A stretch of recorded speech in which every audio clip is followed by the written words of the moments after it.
good afternoon! Welcome back to my channel. Sa mga baguhan dyan, please don't forget to subscribe. Sa mga nakaporta sa akin, welcome again to my channel. This time ko guys na mag lip swatches. Tapos, ang first impression lip swatches. Pero, gagawa na natin ng konting review lang. So guys, so unahin ko tong dalawang malalaki. Nichido Velvet Matte Lip Pencil. Yung shade niya is Champagne Nude. Sana makikita nyo. Oh my goodness, di ako marunong guys.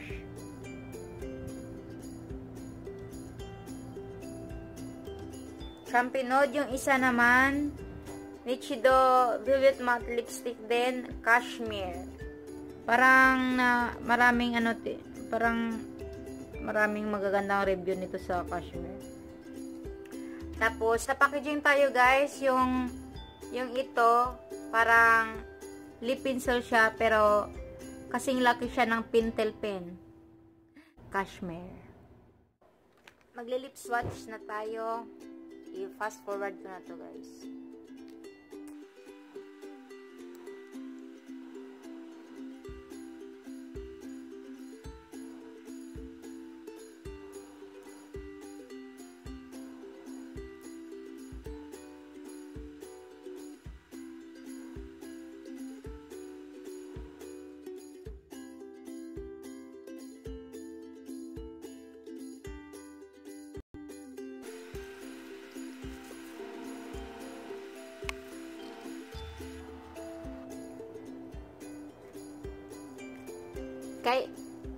Guys, kahit natanggal mo na guys, may kunting stain pa rin na naiiwan kahit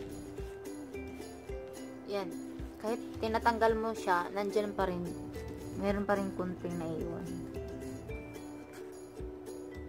Yeah, may stain pa rin konti. So, kasing parang kasing kulay na ng lips. Pero kanina yung lips ko putla, di ba? Ngayon na siya, may kulay na siya, pero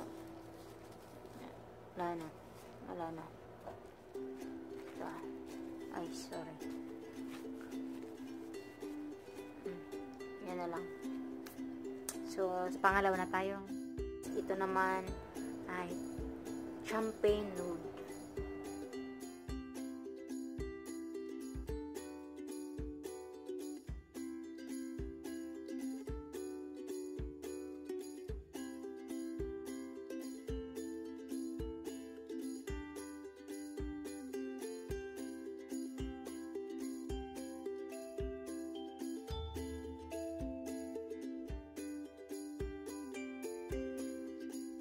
Na ako mag-apply guys. So, sisimulan na tayo sa review. Na tayo sa packaging guys. Sa packaging, gustong gusto ko kasi malaki siya. Madaling hawakan. Kasing laki ng pentel pen. So, para sa akin hindi siya pencil. Lip pentel pen. Kasi nakalagay dito pencil, syempre. Para sa akin lang naman. Tapos sa loob nito guys. Napakita ko sa loob. Ganito siya. Yan. Yan yung kulay niya. Sa loob, ganito kahaba. Mahaba na din siya. Marami na din siya. Pero, tingnan nyo lang ang packaging guys. Dito lang sa gitna. So, dito sa gitna. So, sayang yung kalahati nito. Kasi ito yung pang pang-ikot pa. Labas siya ka.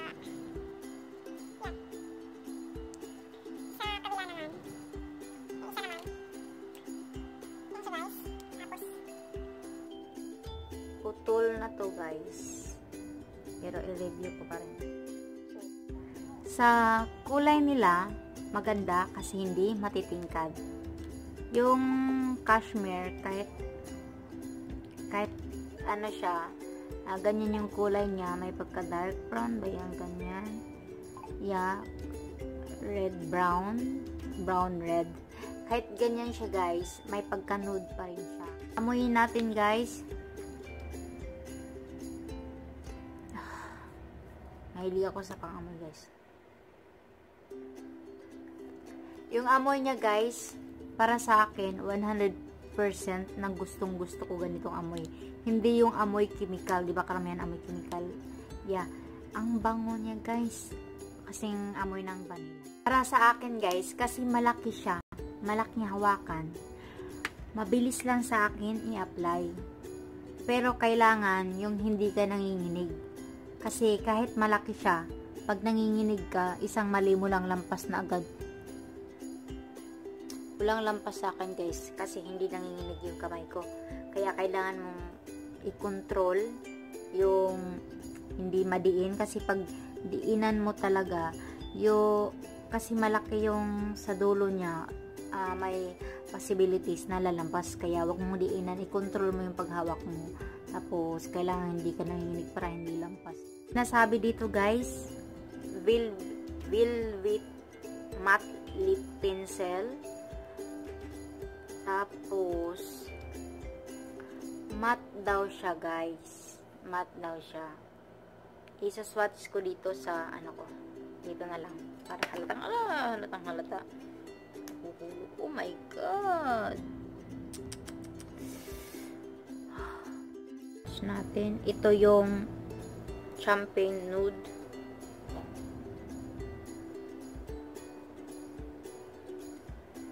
Tapos, ito yung Cashmere.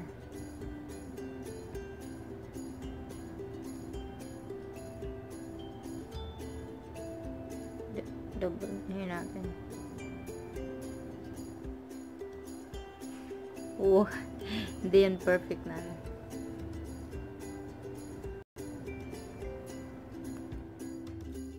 Pero guys, hindi naman matte. Pag makikita mo, hindi siya matte. May shiny siyang nagaganap. So, satin siya. Para sa akin, satin. Yung dalawa, pareho yung dalawa. Pero, yun yung ibig ko sabihin guys. Yung feeling lang niya, matte sa lips, hindi dry. Creamy, na may pagka-matte. Pero pag titingnan mo siya guys, satin siya. Paulit-ulit ako. So, yun. Ano natin yung kiss proof natin. Nata-transfer din naman siya. Sa longevity niya, yan, may ganun. Tama ba yung term ko? Yung feeling niya creamy, kaya posibilidad na mabilis lang siyang magta-transfer. So, example, sa kutsara or sa baso, pag inom ka. Okay, so nalilito kayo sa akin. Kasi nga, matte yung nakalagay dito. Yung feeling, matte din naman, pero creamy siya. Kaya, mabilis siyang may transfer sa baso or sa kutsara. Paulit-ulit ako. Pero nga, tinanggal ko kanina, may naiiwan pa rin mga stain.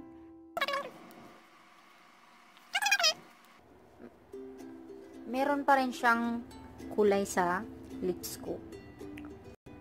Parang natural na talaga.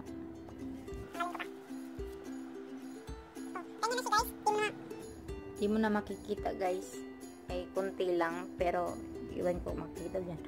Pero nandyan pa rin yung kulay niya. Nude pa rin.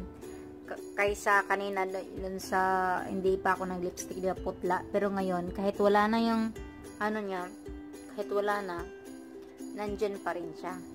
Kahit natanggal na yung product, pero nag-iwan siya ng kulay, tsaka yung stain, kaya long wearing siya para sa akin.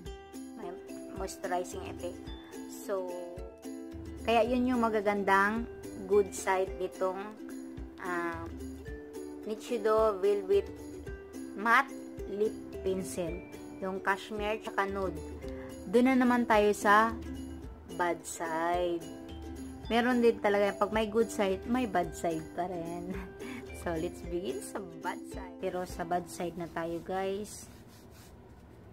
Pag i-open mo na tong dalawa, kilikili ko nakita. Pak.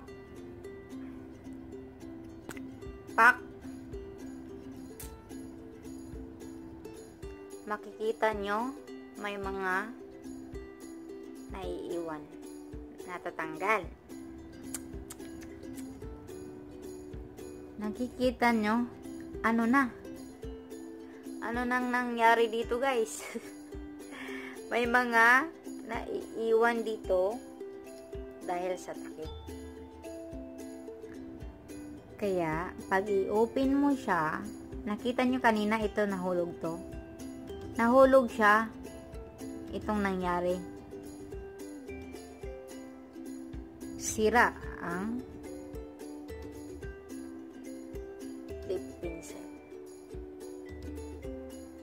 Kalahati talaga. Hindi naman kalahati talaga, pero natanggalan talaga siya. Tanggalan siya. Ito naman, guys, hindi siya nahulog. Pero pagbukas ko, di ba sa atin pag magbukas tayo, wala naman tayong pakialam kung saang side gagawin, basta ibubukas, i-open lang natin karamihan, di ba? Pag may products, open lang tayo ng ganyan, open ganyan. Pero ito, guys, pag open ko isang basis, putol yung products. Kaya nakita nyo kanina, ito yung nangyari sa product. Putol. Yan, putol siya. Dumikit lang yan konti. Balik natin para hindi matuluyan. Na-stress ko dito. Ililink ko yung products. Nakalimutan ko magkano to, pero nasa 200 plus if I'm not mistaken. 200 plus or 300 below. Tatanungin ako kung bibili pa ba ako ulit nito. Kung may mahanap ako na kasing ganda niya, kasing bango ng amo niya, vanilla, di na ako bibili. Pero kung wala akong mahanap, guys, 50-50 siguro, bibili pa ako ulit, pero isa lang. Pero siguro naman may mahanap din ako na kasing amoy. Wala pa akong nahanap na kasing amoy ng vanilla nito. Final review, maganda siya kasi nude, tapos long wearing, creamy, tapos pero yung kiniklims dito na matte, pagtitingnan, hindi siya matte, satin siya. Tapos may shiny talaga siya, nagaganap.